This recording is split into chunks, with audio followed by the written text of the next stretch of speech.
নতুন আলু কত করে? 120 টাকা কেজি। 120 টাকা।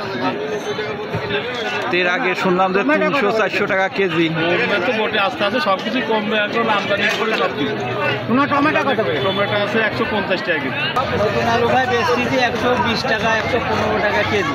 শুনতে এরকম শোনা যায়, কিন্তু কেউ তো কিনে দেখে না। যারা কিনে দেখতে তারা ঠিকই দেখতেছে যে আছে 115-20 টাকা কেজি। পুরাতন আলু বেচতে আপনি 75-80 টাকা, 110-20 টাকা বেচতে। 110-20। নতুন আলু কত করে বিক্রি করতেছেন? 120 টাকা। 300-400 না তো? না, 120 টাকা। 120 টাকা। নতুন আলু 110 টাকা কেজি। 120 টাকা 10 টাকা। আমরা 120-10 বেচতেছি। 110-20। বলছি নতুন আলু আজকে 95 টাকা আমার এখানে বিক্রি হয়ে যাবে না, আমরা তো বেশি নিই, এখানে 95 বিক্রি হয়েছে।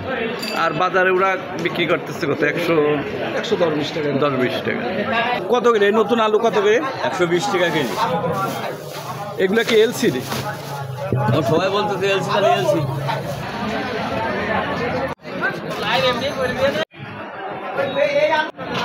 আমি চলে গেলাম আরেকটা